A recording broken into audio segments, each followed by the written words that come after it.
রায়গঞ্জের সঞ্জিত কুমার দাসের টেবিলের বিক্রিত টিকিটের ওপর ডিয়ার লটারির প্রথম পুরস্কার উঠেছে।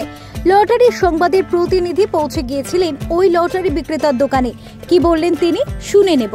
দাদা, আপনার নাম? সঞ্জিত কুমার দাস। কিন্তু আপনার এখান থেকে সবচেয়ে বড় প্রাইজ কত হয়েছে? 1 কোটি। কবে?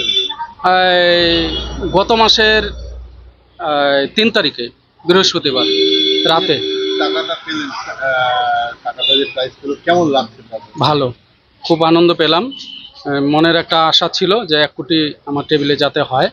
যাই হোক, ভগবান চোখ তুলে তাকালো, এখন খুব আনন্দ। আপনি একটা কমিশন পেলেন, ঠিক টাকা কি করবেন বলে? এখন সাংসারিক খরচা আছে, একটা উপযুক্ত মেয়ে আছে, বিয়ের উপযুক্ত মেয়ে, ওর কাজে আমার কিছু একটু লাগানো যাবে। এছাড়া আপনার আরো কি প্রাইস আছে?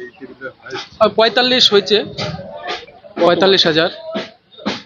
ওই 1 কোটি হওয়ার পরে 4-5-6 দিন পরেই 45,000 হলো একটা। আবার আপনি টিকিটের ব্যবসা কবে থেকে শুরু করলেন? আমি 2019 সাল থেকে।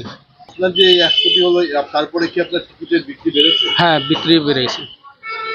আগে সারাদিনে বিক্রি করতাম ডিয়ার লটারি আপনার ওই 800-900, এখন বিক্রি বেশি হচ্ছে। এই যে পুরস্কারগুলো পাচ্ছেন, তাতে কি আরো মনে হচ্ছে আরো বেশি করে? হ্যাঁ। বাড়িতে কয়জন আছে? আমার বাড়িতে, আমার ফ্যামিলিতে আমরা 5 জন,